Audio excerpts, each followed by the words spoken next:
is that? Is that a new background? Yeah, I switched locations, so You're, I got you, kicked out of the house. Where are you? Yellow Brick Road? No, clearly the bricks aren't yellow, Jack. Are you in Brick University? Are you in Bricktown? Are you a Lego? Are you the Lego guy? Are you in the Lego movie now? No, I'm from Detroit. That's all. Well, welcome everyone to Survivor StockWatch episode 4. It's good to see you, everybody. I am Jack. With me is Will. Well, how you doing? I'm doing fantastic. I can't complain one bit. Got like no sleep whatsoever, so I'm hanging out. I think I'm No going to see a sleep. movie tonight and also a concert. So What movie are you seeing tonight? I have no idea. I think I'm just going to go to a theater because there's one nearby and just hang out. Do you think it's going to be a better movie than the movie we just witnessed on Wednesday? No. I think this is peak Survivor, low key. Yeah. This like we talked about this on the pre-show and the after show. Go check that out if you haven't already. This was a really, really, really, really cool episode with a really, really, really, really nice twist ending to it. You know, it's like M. Night Shyamalan came to produce this episode, and it was glorious. Did you think this was the best episode of the season so far? I would hope you did. Oh, 100%. 100%. It felt like a very balanced episode. And I feel like this was a very classic blindside. I feel like this would have been an even more impactful blindside had Keyshawn stayed in the game a little longer, had this maybe happened at the final 8, final 7. If that happens, this would have been the move everyone would have talked about. Everyone would have been like, remember when Genevieve flipped on Keyshawn? I do think Keyshawn did get a little unlucky that things happened when it did, but I'm a little sad that Keyshawn went anyone because I was really pulling for him. Yeah, I mean, we should go ahead and just flash the slides up for you. We remind you of the rule book, as always. The rule book. We have more slashes we gave out this episode. We were a little more generous with our slashes, and one we might start to regret, but I'm holding out hope that we made the right decision. So yeah, the following: Keyshawn losing our credibility. Maybe. I mean, we had him ranked at an average of 5 last episode. That can't spell good news after we lost our number 1 contender, episode 3. But Keyshawn, I thought he was playing a great game up until he decided to use Genevieve's name as a decoy instead of his own. I think using his own name would have been a far better thing because we knew it wasn't going to happen anyway. So why use Genevieve's name in there? And then that moment when Genevieve realizes what Keyshawn's been doing. He's the instigator. He does all this.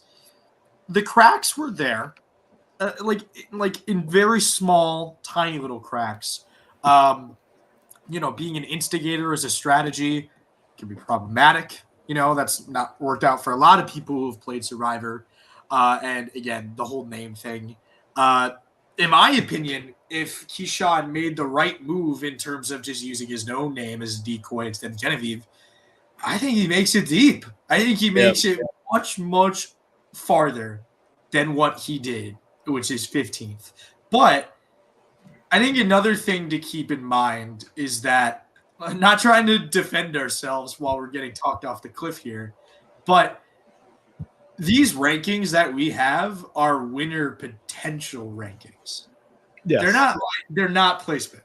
Like let's flip back to the rule book here. I think it's rule 1. For individual player slides, we are placing them based on their winning ranking. There you go. We're basing them on how much potential they think, we think they have to win the game.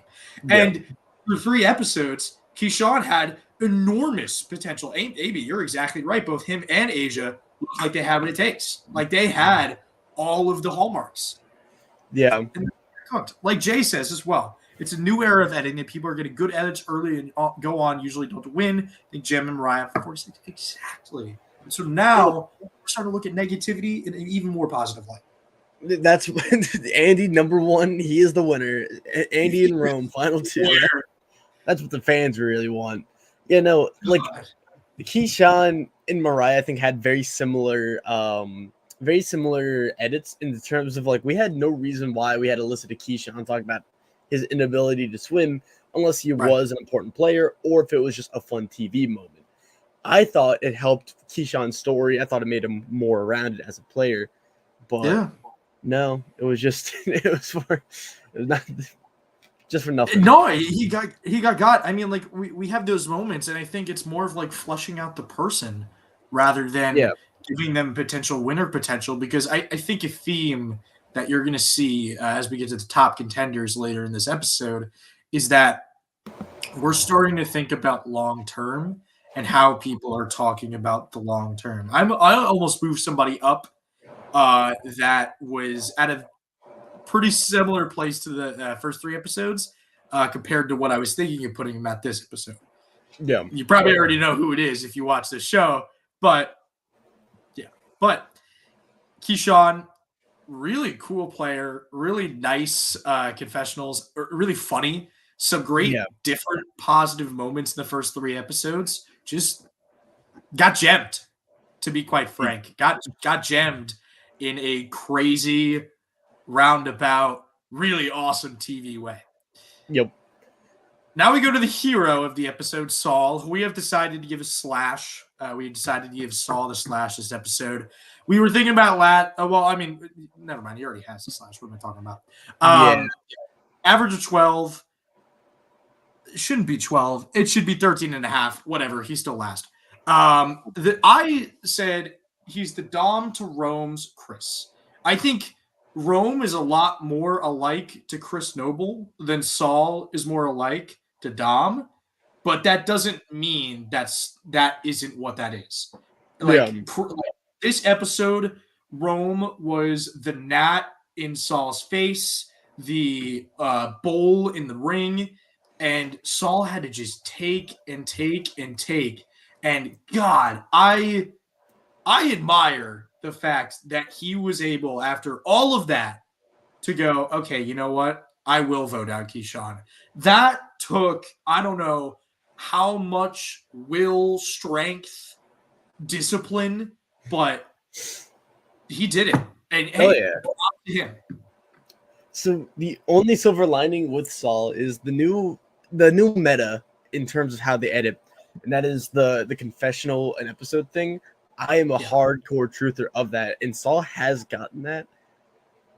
Problem is, it's just so one-dimensional, and it's so nothing there. And like a lot of the people like that get no content or that we even have slashes for, I can say, hey, I think this player is making it far in the game, and I can see them, maybe not winning, but placement-wise, I can see them going far.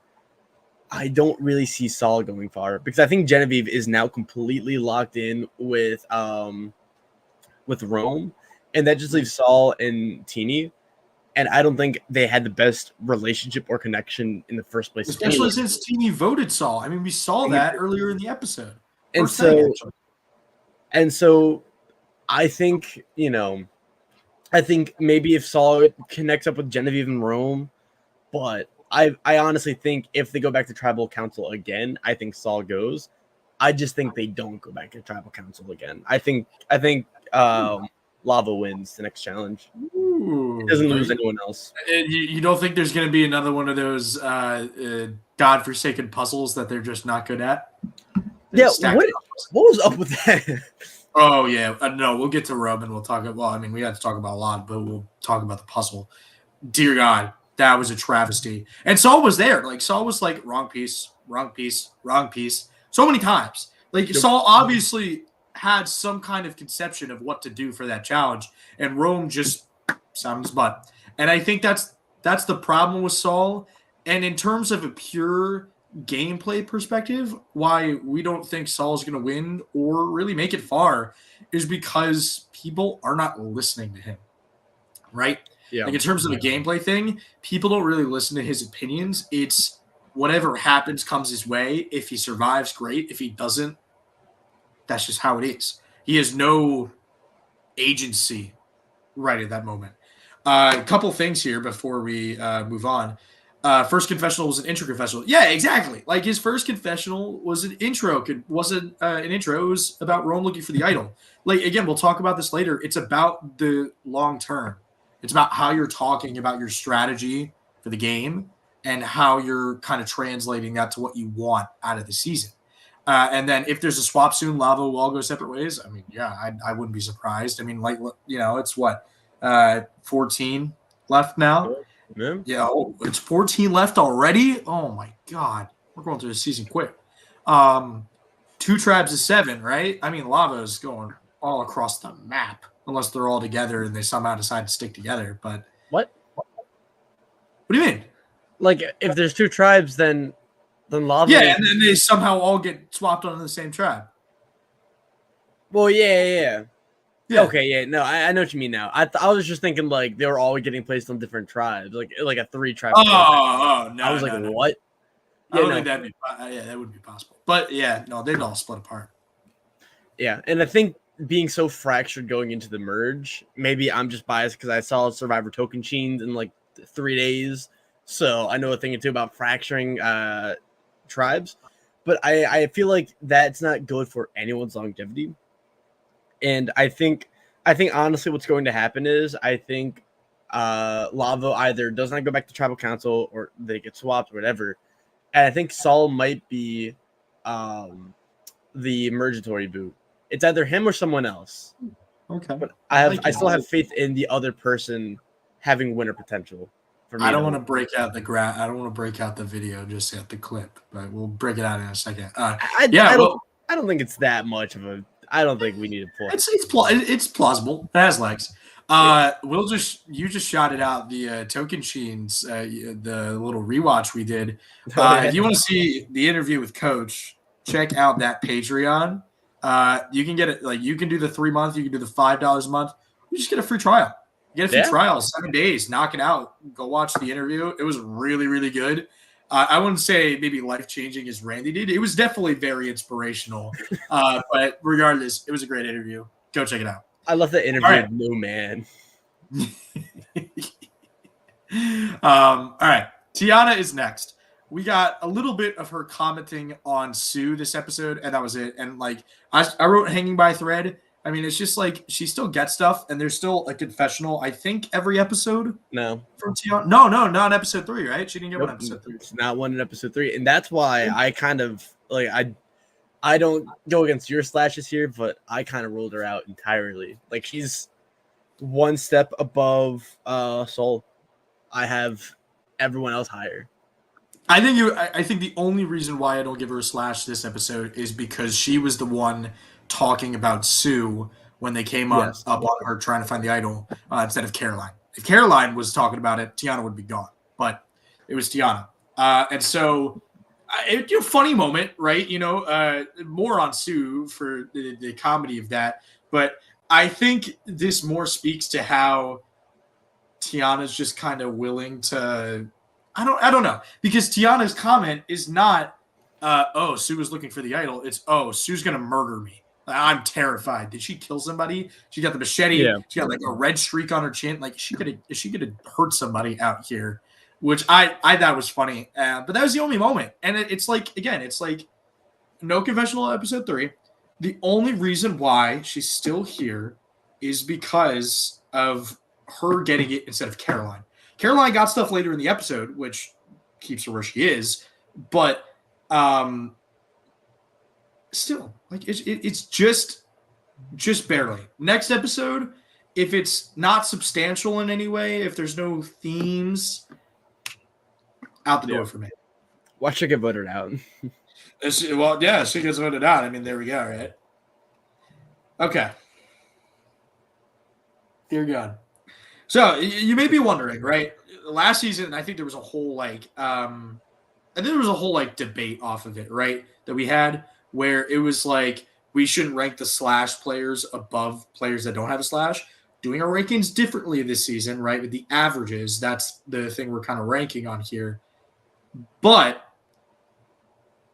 just because someone has a slash doesn't mean for us, doesn't mean they don't have winner potential, because you'll see with somebody, we gave them a slash and then we jacked them up the rankings, but not Rome. Not even shot. I mean, not even a little bit. You moved them up one, which I thought was baffling. I moved them down to last. It's less that. It's more, it's not like winner potential where I'm like, oh, Rome did great this episode. This builds up to his story. I just think he's making it far because he's getting his way. He's like the biggest a-hole in the entire season. And the fact that he still got his way this episode, largely saved by Genevieve, or otherwise, I think he's making it far. And I cannot wait for all the hijinks and all the fun times. It was brutal. I mean, like, where to be? It was even worse than last episode. I mean, it was following Saul around like a hawk, not giving him any breathing room, blatantly like badgering him in his face, being like, "You don't vote with me, I'm stealing your vote, and you're going home." Like, that was insane to me. I haven't seen really a lot like that in Survivor. And then doing the puzzle and just sitting there like a little kid, in first grade, listening to their teacher, trying to find one puzzle piece, being like, here. Like, it wasn't working. Like, figure it out, make a switch. It was baffling to me. And this episode proved to me that, yeah, Rome has pretty, I don't want to say great, but decent placement potential. But winner potential? Not a chance in hell.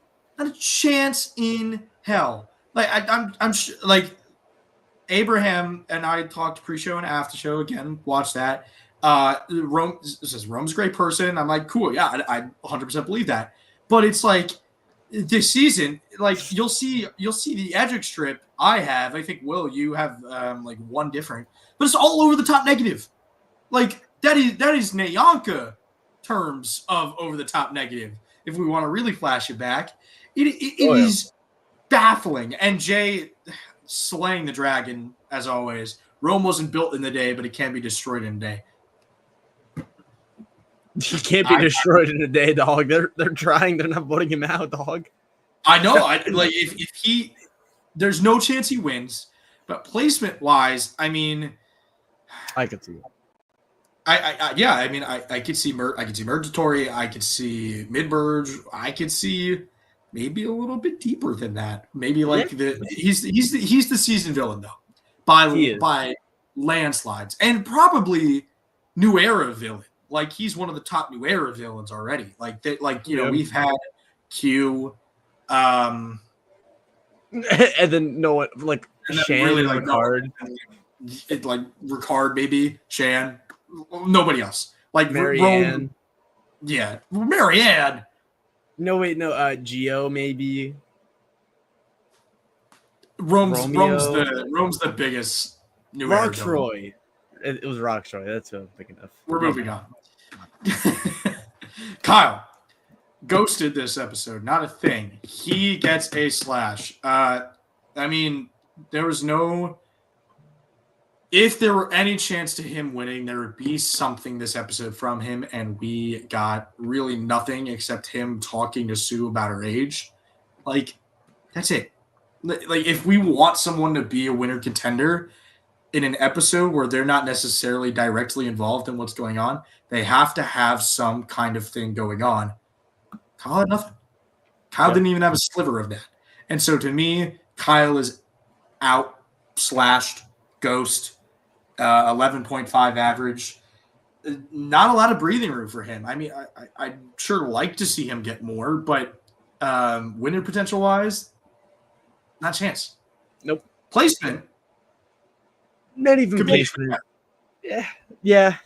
I feel like, again, he could have like the Tim Spicer edit where he makes it just a little too far for our likings, despite getting no content whatsoever. Yeah. I think it's someone else who we'll talk about later, but that's besides the point.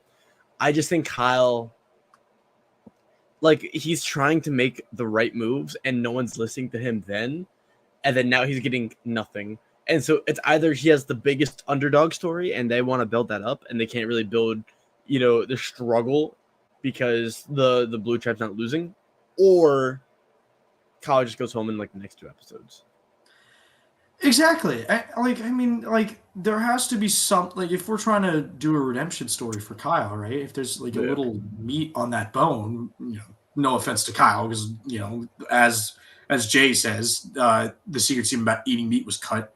Um, there's nothing there. There's nothing there to latch on to and be like, there's a shot for this. So for us, Kyle's out. Place potential. Could be gone next. Could be gone a couple.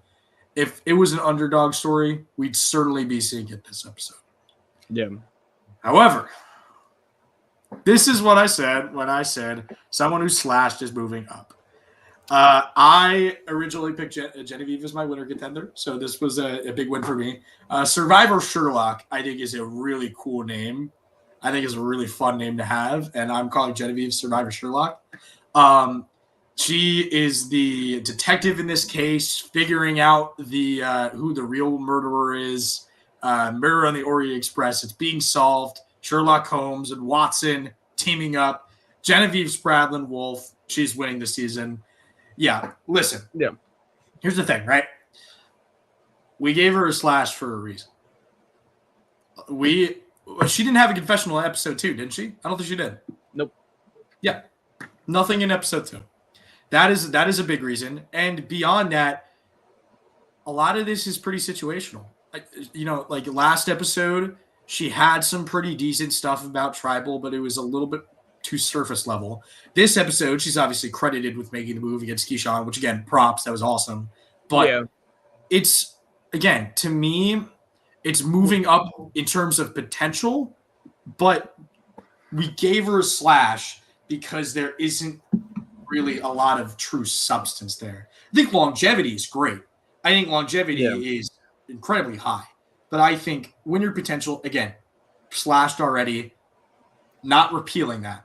As much as my my hubris wants to say we are getting rid of the slash. We're Genevieve's the winner, and then Genevieve's gone next episode. You have to follow the rules. You have to follow the rules. They're your rules. So they're the rules. We adopted the rules. I'm going to adopt you. Exactly. So Why? I completely disagree that Genevieve is even like really making it far, honestly. Ooh, okay. I think there is a chance, and that's why I moved her up.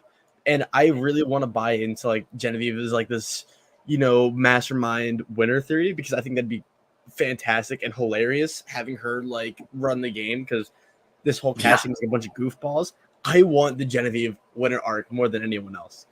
It's just she never had a confessional about Tribal last episode, and it was only about Rome fishing, because I saw that episode like 5 times.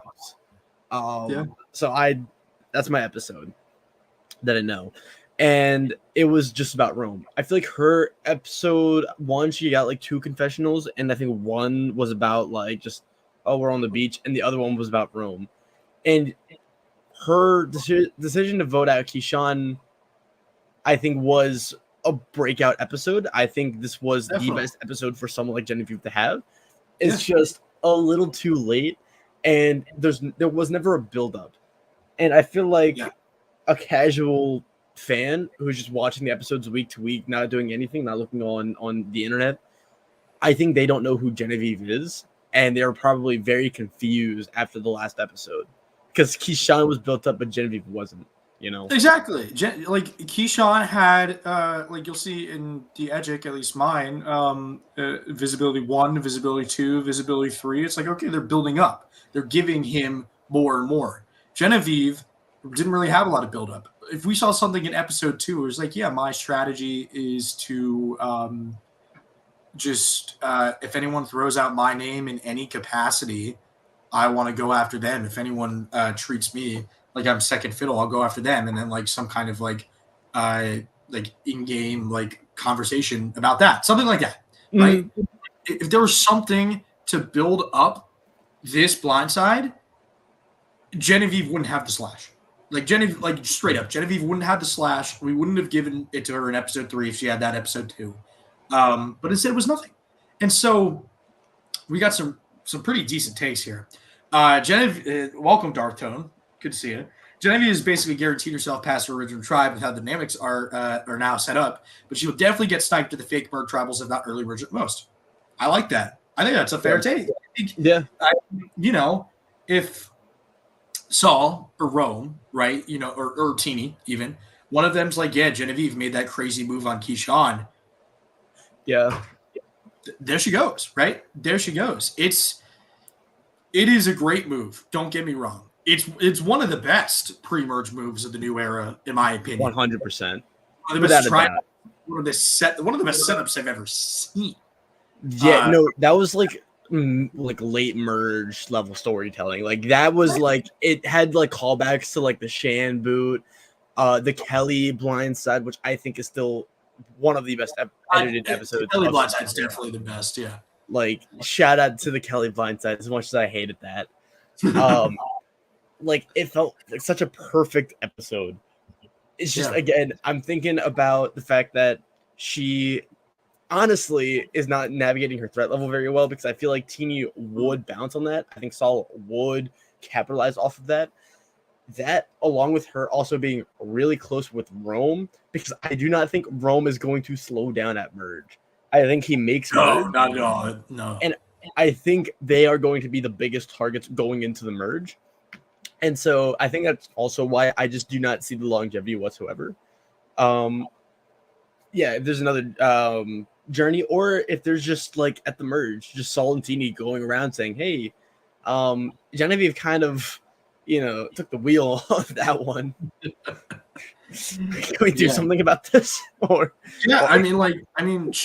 Teeny's still waiting to be seen, right, on our contender list currently. So, maybe it's the start. Maybe Genevieve is the big hurdle to get over for Teeny to start a little bit of a redemption arc here, right? Mm-hmm. We'll see. Annika is next. Annika is still riding that second tier of contenders. She's just there, right? She's at the – here's the thing, right? For me, there is the bottom, which is the / peoples minus Genevieve now. There's the second tier, which is Genevieve, I guess you could say Sierra, Annika, and that's that kind of tier. Then we have the Caroline break, and then we have the top tier contenders. And Annika's still in that second tier for me. We got barely anything, but she talked about the Bread Warriors Alliance, saying she feels good with the girls. Clear antithesis to Sam and Sierra's success, even though Sam and Sierra, in terms of success this episode, really didn't have any. I don't know. Annika is kind of in a weird spot for me. She's kind of in limbo, right? Like she's kind of in limbo for me. It's just like, if Gata does go to tribal, I mean, personally, after they got the chickens, I don't think they will. I don't think Gata goes to tribal pre-merge. That's my. I feel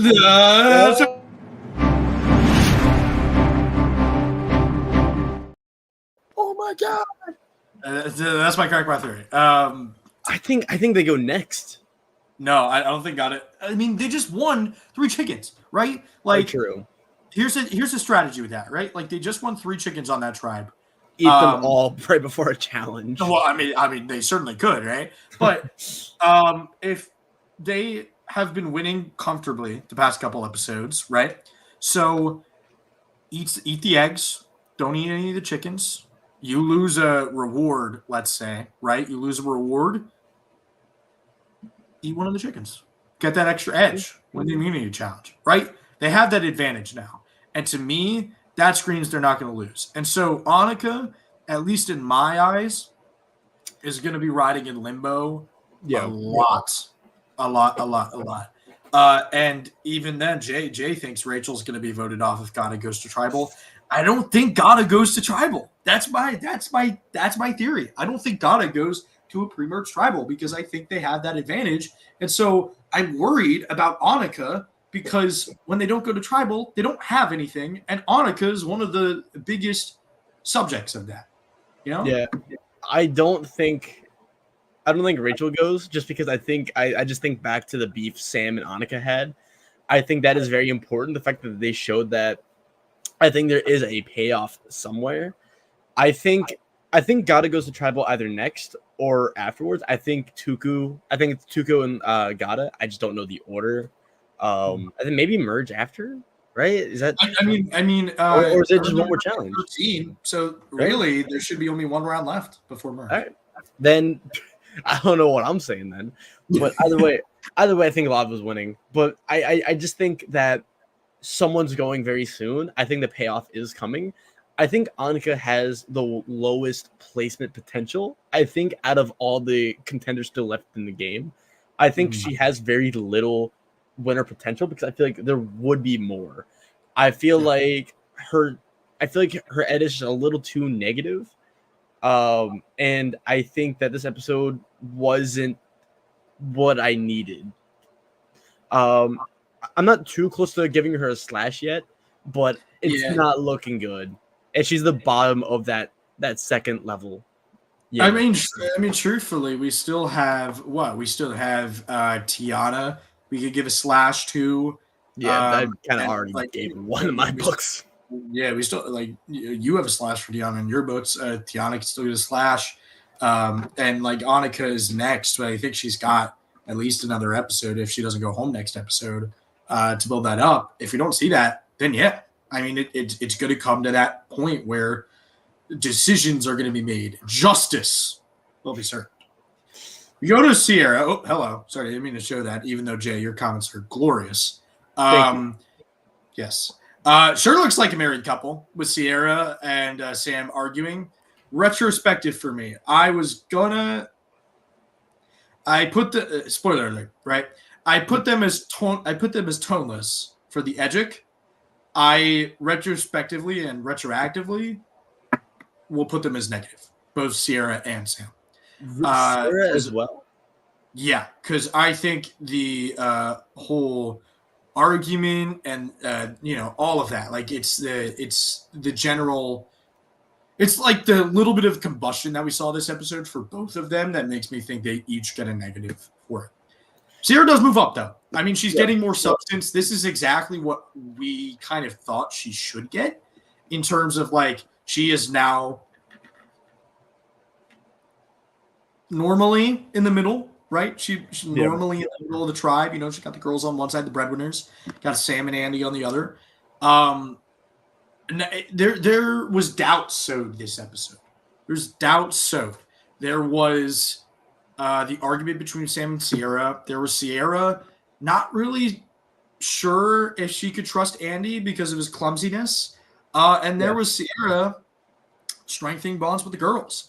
The question is now, I mean, like, as much as Sam and Sierra are tight, they're clearly trying to show that there are cracks there and that there are problems. Like, it's oh my God. It's Dan Rengering and Kara Kay. From Dave, there are a lot of David versus Goliath comparisons. It is Sam Rengering, oh my God, Dan Rengering and Kara Kay on a silver platter. Do you think so? I don't know, man. I think Sierra was kind of looking good after that episode. I'm not really. I thought this was a good episode. I think this was a smart episode for Sierra. I'm thinking about if Sierra is the winner, how would they show it? I think being attached to Sam so early on was not good. However, I think she's starting to break away from that. I think this episode she focused more on herself because she went back to not trusting Andy, which is what she believed in the first place. She only trusted Andy because Sam wanted her to, right? And I think having that disagreement, I think Sam could get sniped kind of early on. I think Sierra could lay low. I'm not saying it's possible. I'm not saying it's likely, but It is crackpot. Yeah.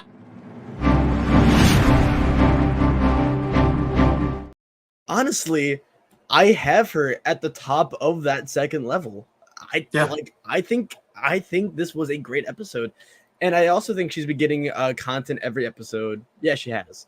Yeah, she has. She's gotten more than one confessional, which it might be all about Sam, but I feel like this was kind of a good way to separate herself from Sam, unlike how Genevieve still feels attached to the hip to Rome. Right. You know? I agree. I think the one problem is that it's all, again, we're talking about themes, right? We're talking about general overall strategy. It's a True. little more reactionary than I'd like it to be. It's a That's little fair. more like she's reacting to the moment. She's talking about her thoughts as to what's happening right now, not really talking grander, talking a little bit more long term, which I worry about. But it's also like, out of all the other contenders that we've already covered this episode, Sierra has the best shot, right? Yeah. Sierra has a really nice shot at it if she were to get Well, more of this, if she were to start talking. Even talking longevity, she talked about that last episode by saying she has to worry about how people view her and Sam. Yeah. Like, I'm just saying, it's there. it is there. Maybe I'm just biased because I think Sierra is a long bomb of an answer, of a winner pick, and not the very typical winner pick. But I have faith. Why not? It's a little bit of shot. It's a little bit crackpot. We already played the graphic. We won't play it again. But there's, as I like to say, there's plausibility. It's got legs. We go to my favorite border. My favorite border, right between the second tier and the first tier, 7 land, keeping it right at. I was gonna move Caroline up. I was gonna move her up just 1 to 6. I was gonna move her up a little bit, because her one confessional, if she had a little bit more, I would have definitely moved her up. But her one confessional was about long term, turning threats into advantages. She talked grand strategy, right? Like, she talked about big picture, what she wants to do. I am worried, though, which is why I kept her at 7, that the only content she got was because she was on the journey. And if she didn't go, would she have gotten anything? She has gotten stuff every episode. I mean, she has gotten some kind of remark every episode. And again, like, it's the balance for me, right? There's a little bit of talk about long term, but it's also like you're barely being shown. This is my Erica insurance, as you will. Erica insurance? This is my Erica insurance. Of all the Ericas, though, like, I still just I think Sierra is a lot better. I think she's gotten more because I think Caroline, I think, still has gotten nothing of any substance. I feel like it's also kind of just her not trusting Gabe, trusting Sue. And I think this was a good episode, but it's just not enough this far into the game. She has the least amount of confessionals out of everyone. And I don't always buy into like confessional count because, Banu has the most or the highest average since Russell Hantz. And, Natalie White and Fabio are the 2 best winners Survivor's ever seen, and they got nothing. Still mad. No. But actually, I want to highlight this comment from Jay because it says Crackpot Theory. Played the clip. Oh, boy.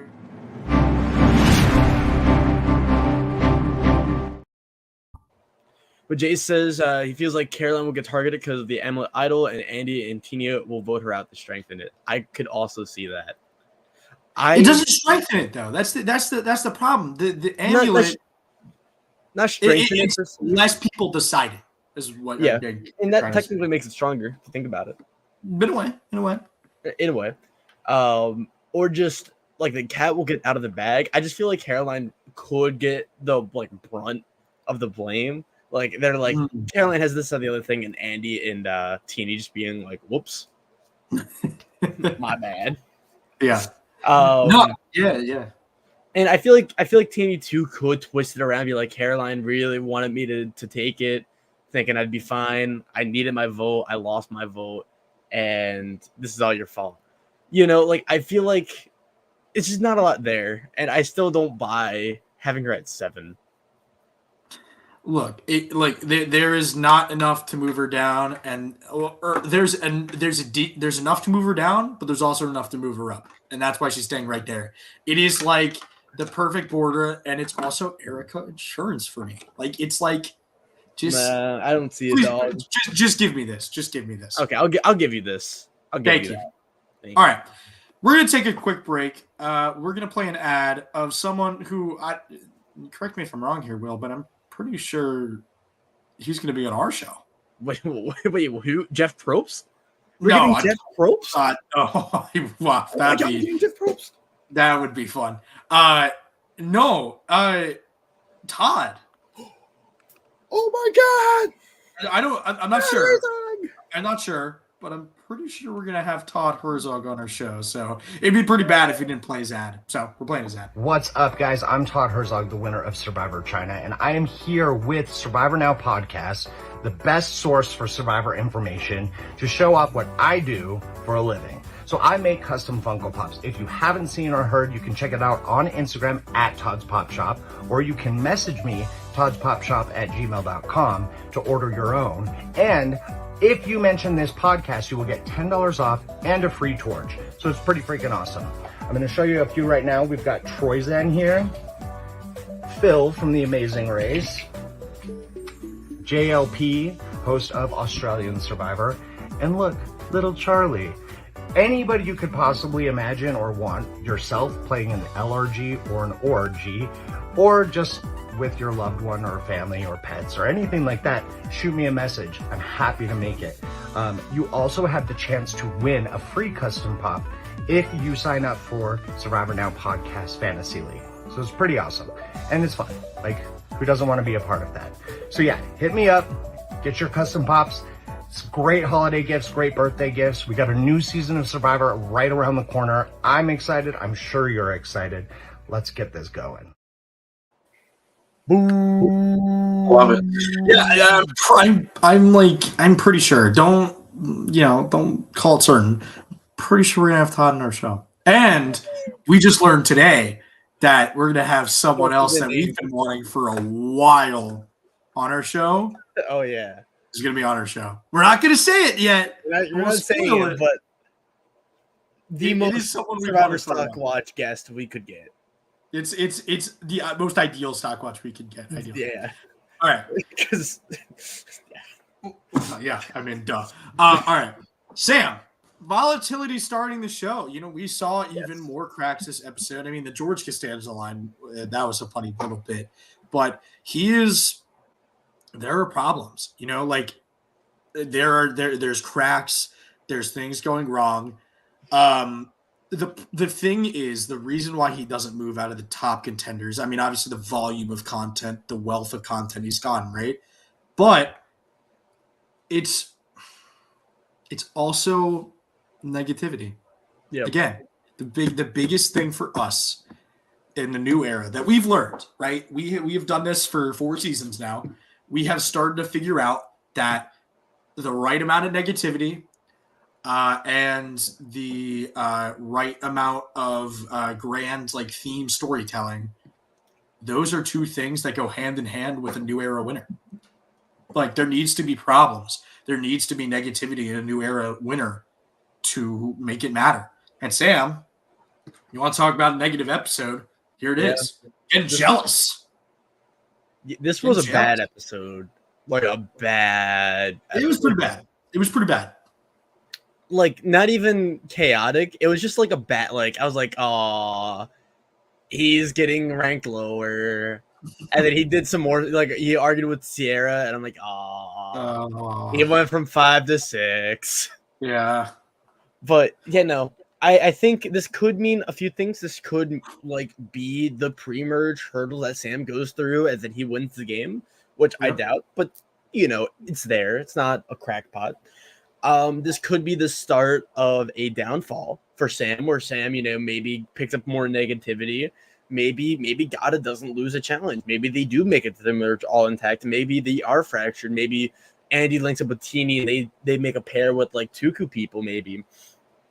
And maybe Sam gets the boot, maybe Rome threatens an idle play or threatens something. And, the world is everyone's oyster, is what I'm trying to get at here, which is not a real saying, by the way. So don't agree. It's a Will Weary West con saying. Absolutely. It's a Will West saying.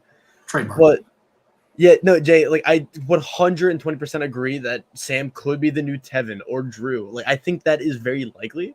And I think that's what we're going towards. but I feel like Tevin and Drew had negativity earlier on. Like I feel like they were always negative. Mm-hmm. And I feel like Sam disagreeing with Annika, I don't think that was inherently negative because, you know, it was shown that Annika maybe wasn't the most pleasant of camp life people. But this episode was the negativity. Yeah, it's definitely gonna and if we're going with my theory, right, that God is not going to lose a pre-merge tribe, or not going to lose a pre-merge immunity. They're not going to tribal again in the pre-merge. This Cold War is going to get really hot come that first merge vote, and I wonder if the reason why we have like Rachel still on this list, the reason why I have Rachel so high. And the reason we have Sam and Sierra lower is because maybe Rachel and Annika win that battle. Because maybe, I mean, Annika's been on the journey. Sam hasn't. Sam and Sierra haven't. Like, there is, and Rachel had that moment with the rice, you know, like stealing the rice. What was it, the second challenge, I'm pretty sure? Yeah. Second challenge. Like, and that bonded her in a little bit with the other tribes. They think, oh, hey, Rachel's funny. You know, maybe she'd be cool to work with. Like, there's a little bit more than Sam and Sierra, and so I mean, this could be one of two things. This could be really nice in the first couple episodes, really starting to run it down the last couple episodes and get into a really bad spot, or it could just mean it's a little bit of a valley before a mountain. And speaking of, literally, my quote for Teeny here, my opinion. Episode 3 was bad because she voted Saul. And we thought, okay, wow, that was not good. She did not follow the plan. She wanted to end up on the, you know, she wanted to make the right decision, and she just didn't vote Asia. And we saw this episode, her go on the journey, get the amulet, lose her vote, which, you know, shit happens at this rate. Yeah. Losing votes like that's the tagline for Survivor. Just shit happens. It happens. You're gonna lose your vote. It's like, yeah, it sucks. It's whatever. It sucks. It happens. Teeny though, this episode I think was really, really solid because of two key things. Right? She tried to overcome a big hurdle with Saul. And the very first scene in the episode, when she talks to Saul about voting for him instead of Asia. And Teeny says, look, I do it because I connected with somebody. I put my emotions there. And to me, it's definitely worrying that that's a thing, but it's also more of, I'm not going to let this get in the way of how I play again. I don't think Teeny. I think Teeny's going to take the lesson of if Teeny were to win, you're going to take the lesson of I didn't vote for Asia, and that really screwed me this episode with Keyshawn going home and Saul not really trusting me anymore. She's going to take that and be like, I'm not going to get emotionally attached and not vote that person when the time is right. And then obviously the Keyshawn boot. Teeny and Keyshawn were thick as thieves. They were number ones. And if anything, this is the hurdle before the map, right? And again, I think Teeny had better balanced negativity than Sam. Yeah. For me, Teeny was starting to edge in the second tier of contenders. It was just like, what the hell's happening? But now I have a lot more confidence that there's some potential here. There's things to work because there was always like a little bit more bigger themes, a little bit of things she was talking about, like long term. And this episode, you got some really nice stuff. And I think Teeny is not moving from top contenders unless something catastrophic happens. Yeah, no. I mean, as a big number one Teeny fan, like I think honestly that's my favorite player so far of the season, high key. Nice. I don't know why. My picks are you know. It's wild. I mean, listen, we've lost two like top contenders in the last two episodes. I lost Aisha. I'm feeling scared about Rachel. All right, just let me have Teeny here. It's a safe pick, admittedly. Yes. A lot of hallmarks. I do think that the last 2 episodes were like a 1-2 punch. I feel like you couldn't have one without the other. Yeah. And I think honestly, Teeny, when you lose your closest ally, I think this is how you edit it and how you show it. I think what should happen and what needs to happen is next episode, I think, should start with Teeny or revolve around how Teeny's feeling after losing Keyshawn. I think that is a very classic winner edit move, even something we don't really see a whole lot of, something I think they could absolutely bring back. And if that happens, I think I would put Teeny number 1. Yeah, no, I mean that's a hallmark, right? If we see that exact moment at the beginning of the episode, or even like early on, right? Like maybe the first scene is like Rome, like just dancing around like an idiot or something, and then the second scene is Teeny. If it's really early on and it shows that Teeny is upset after losing Keyshawn, but she makes some kind of statement about going forward and trying something new, that's like number 1. I'm like, sorry, it's going up. For me, it's going up astronomically. It just needs to happen before the intro. Yeah, that would be huge if that happened before the intro. George Costanza, you mean the hero? Because, like, I mean, to me, George Costanza is the hero of Seinfeld because he's the one that actually goes through like a journey and learns stuff. Andy, this episode looks like a doofus, and so I was immediately thinking, "Oh God, is he Daniel Strunk from season 42?" Yeah, what a throwback, right? Oh my God. Dude, I always forget about Daniel. Can we get him on StockWatch? Can we get Daniel Strunk on here? Let's make that happen. Can anyone make that happen? Everyone reach out to Randy. Everyone reach out to Randy. Let's get him to reach out to Daniel to get him on here. Yeah. At first I was thinking Daniel Strunk, but then he goes on the journey and he has this moment. I forget exactly what he talks about in the journey, but it's something positive and it's something long-term. So he's staying here. That's the TLDR. That's the TLDR. Like Andy is staying here because he talked about something long-term, and there's still stuff there. There's still substance. Out of all the schmucks on this show, he is still getting stuff. What I'm confused about, I don't know if I missed something. Admittedly, I was not able to take my notes that I always take. I normally do a second look at the episode. I could not do it this week. Been a bit busy.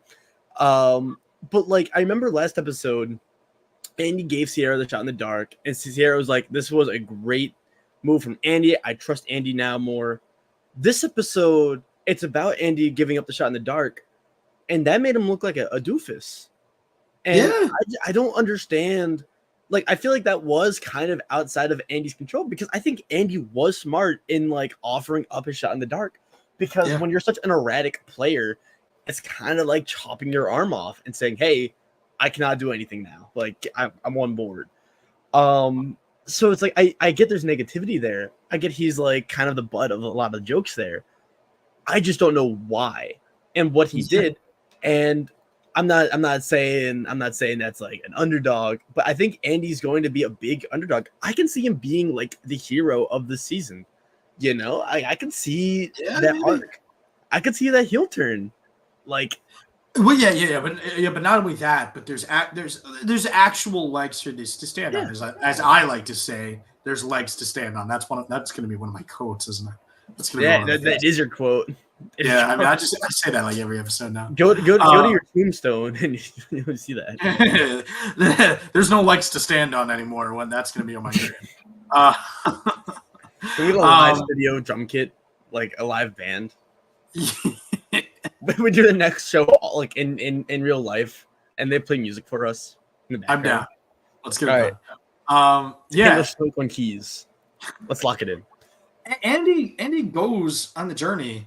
And he, in a way, like this dilemma, right, of you all got to talk it out.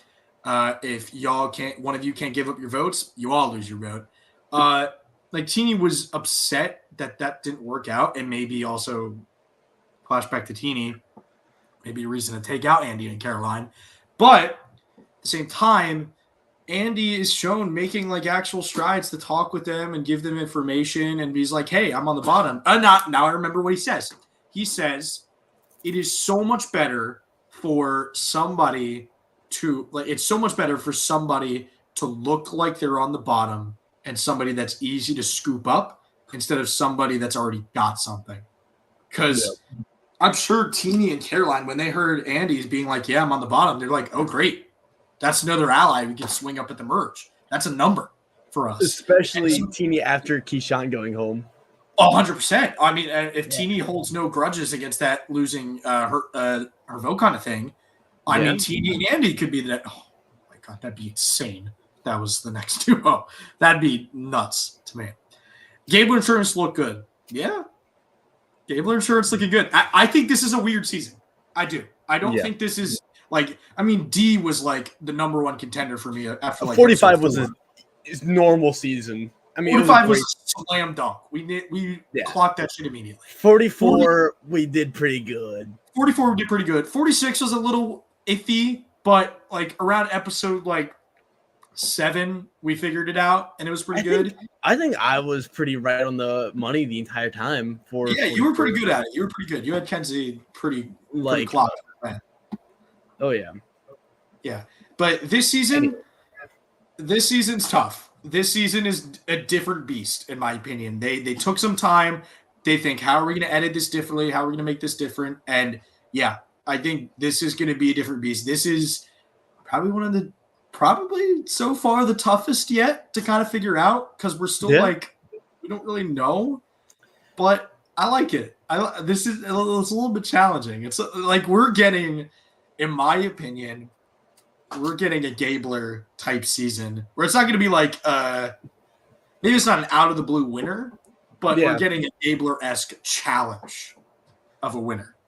Oh, 100%. Just we got to make a promise to each other. We cannot compare this season at all to Survivor Gabon. No. It's so overdone. No offense. I love Survivor Gabon. Last season was Survivor Gabon. Like everyone's like Survivor 46 was like Survivor Gabon. Do you know what Survivor 46 was? It was Nicaragua. There you go. All right, Sue. Hey, putting it all on red. I like it. I put it all on red. Yes, I did. I put her at 2. I think she is going to be an absolute war horse going into the merge. I definitely think she's making the merge. She's got an idol now. They think she's a murderer, not someone hunting for an idol, which is good, in my opinion. Yeah, to me, I mean, Sue has gotten content. She's talking about long-term, she's talking about strategy. It's a little wonky, a little emotional, but, there's some negatives, there's some positives, there's some good stuff, some bad stuff. I mean, like, as much as I'm still wary, Will Weary West, that Sue is, the old woman archetype, Maria, Julie Alley, going out around 5th place, doing really well this season, but just taking out right before.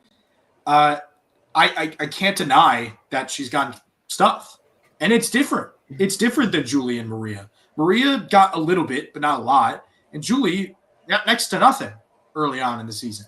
Sue is getting stuff, and to me, that makes her a contender, and that makes her somebody that's still standing compared to others. But you ranked her at 5, a lot lower than I did. I honestly might have gone lower. I do not see a winner at all. Wow, really? I think Sue's edit is not that good. I think there's a lot of conversation she has where I think she's not looking too great after it. Like, I think last episode was a terrible episode for Sue because I think shutting down Kyle is not the play no matter. Like, I don't think you should just shut down the opposition. I understand why. I think she's making it far. I think, she does have, a different edit than, the stereotypical older mom archetype. It's just that also her backstory being a secret scene, I think alone is a death sentence. And, maybe this season breaks the rules. I just don't see it. And I don't know.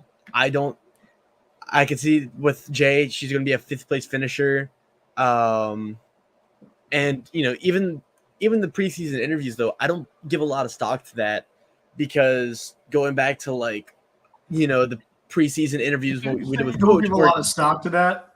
And not a lot of stock. I hate you. I can't believe Coach you just said it like that. allegedly saw Tyson in the casting process and wanted to play with Tyson on his tribe just to lecture him and yell at him. And what happened? They ended up being BFFs. All right. Right. So I don't think Sue has a good edit.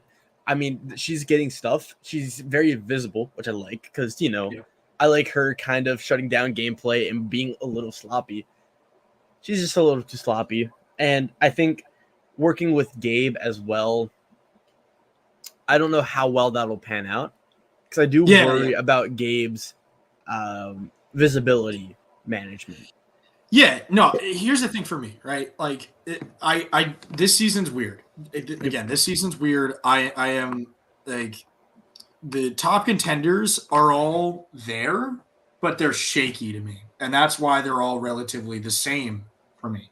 Like, they're all keeping in the same kind of ballpark. Yeah. Because I, on one hand, think that Sue does have some good stuff, does have some substance, but I also agree that, there's a little bit too much emotion. The conversations are a little bit strange. Fifth place finisher that is still looming over the head.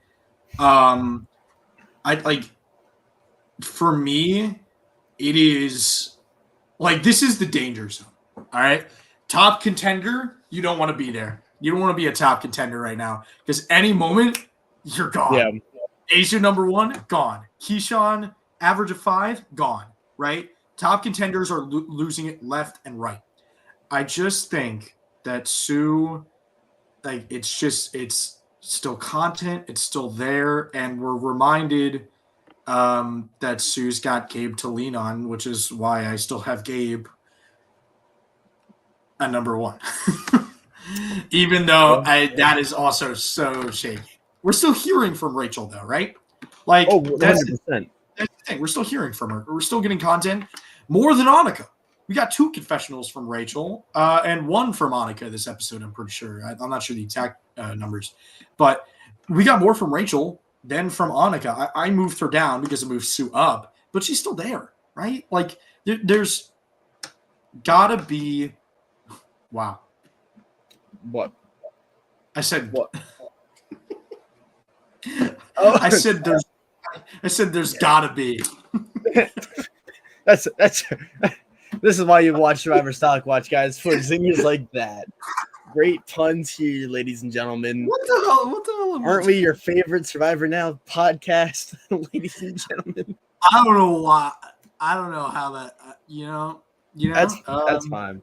I'm still mad that you put Rachel at 3, dog. Yeah. Why do you put her at 1? Why do you see her as the number 1? I don't get that. What do you mean you don't get that? Well, okay, all right.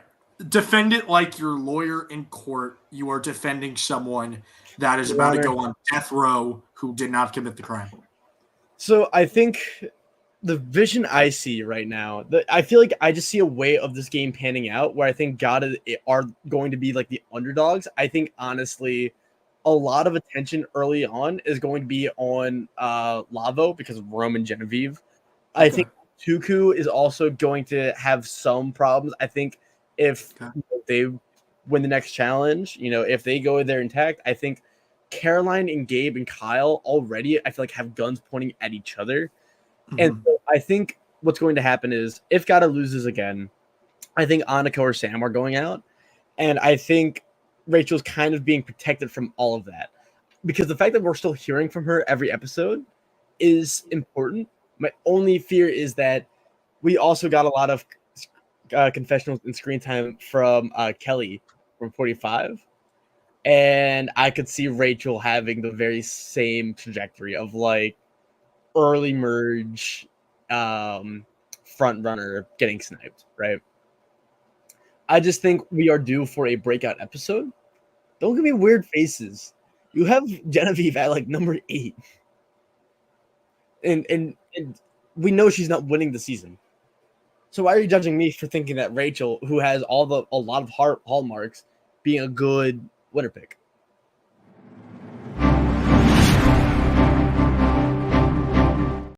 You can't crackpot your That's my will. That's my will. I post crackpot theory to your theory. All right. All right. I'll give you a little credence here. I think Eric, I think this is the better example of Erica Insurance to me. Yeah. I think it's a good example of Erica Insurance. We're still hearing from her, right? Like that's important. Confessional every episode. Need that essentially now to win in the new season. New era. Jeez. To win in the new era. But it's like it's just there. It's just enough. We're still hearing from her. We're still hearing her thoughts. You know, she has some moments. The Andy episode, episode 1, the Rice scandal, episode 2. Like, you know, we have some moments. I need more. Yeah. I need something more next episode for me to move her up, for me to even keep her at 3. Because like as much as you want to harp on Sue, she's got more on paper than Rachel does. 100%. But I also think that what we do get of Sue is a lot worse than Rachel. I think Rachel had a strong premiere as well. I think that's also what's carrying her so far. I feel like we're allowed to give her like breathers because obviously we can't get perfect episodes every episode because then it's the Carson theory, right? Oh god. The Carson playbook where Carson got like the perfect edit and then we're like, all right, it's too good. This guy's getting voted out, and then he did. Shout out to us. Yeah. And so I think we are due again very soon for another breakout episode. Like I'm talking akin to the first episode, maybe seeing how like her and Andy's relationship, you know, plays out, or how she can handle herself at a merge. But I have faith. We're gonna need a little bit more, especially if we get this. I mean, Jay, if we get personal content from Rachel, yeah, I'll keep her there. I'll move her up. Like, shoot, I'll do whatever. But number 1, it's a safety pick. I can't move them because it's so shaky. The top contenders for me are all just like kind of a jumble right now. It's all a big web of like what's gonna happen, what could happen. Gabe is a safety pick at number 1. A little bit of Gabler insurance, but not as much anymore. He still got something this episode. And it was about his relationship with Sue, being like, yeah, I'm still feeling good. I want to keep up my relationship with Sue. And he did that in a way, comforted Sue. So to me, it's just like, it's not a lot. Visibility, as you said earlier, this episode is definitely a concern. But I do think, you know, you don't really give a lot to next time on Survivor, but I do think Gabe is going to get a little bit more stuff next episode because of what we saw. Yeah. Well, we still heard from him. It was a great cooldown episode. I think episode 3 was a very shaky episode. So this could have been like the episode he needed where, you know, made a few mistakes, you know, trusting Kyle. But if he's not getting punished for it, then he's not getting punished for it, you know? You know what I mean? Yeah. I mean, he's not getting punished. There was no negativity on Gabe episode. Although, again, next time on Survivor, there's certainly going to be negativity. Again, we don't give a ton of that, but based on what we saw, I do think there's going to be something. And so I'm interested to see what happens with Gabe. I need the thing is I just need more from someone like Rachel, someone like Sue, someone like Teeny, someone like Andy to take the spot. Because right now, Gabe is just like hanging on by that thread. Like it's like barely anything. The second one of those other contenders, top contenders, has a good episode, they're being shot up. So that's how we roll. Yes, sir. It's time. It is time for the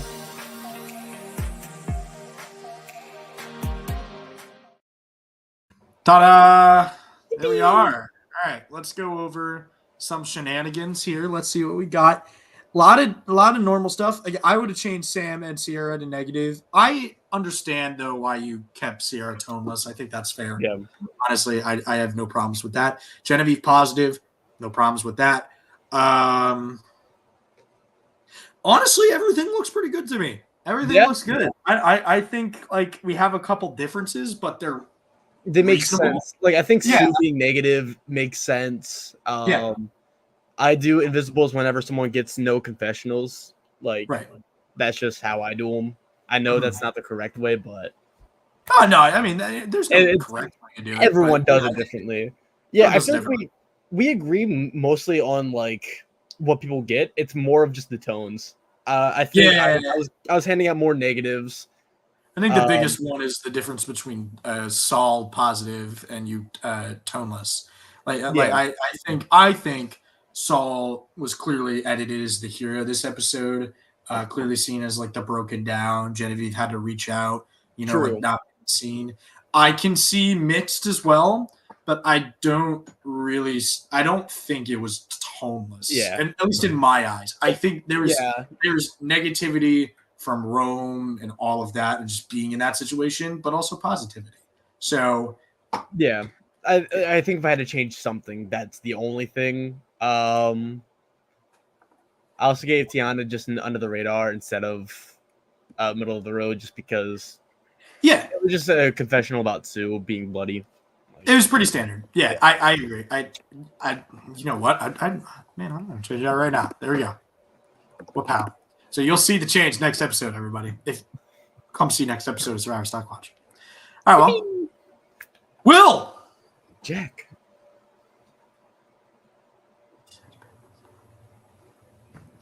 What? Do you hear me? This has been the stocks. All right, calm down, partner. Do you have anything else to say? Shout out to the boys back at home. You know who you are. Classic and eloquent as always, Will. Thank you. All right, everyone. That is going to do it for episode 4 of Survivor StockWatch. We had a blast. This was a really solid episode. I mean, we talked about the plot twist a little bit, but that was nuts. That's some really, really solid TV.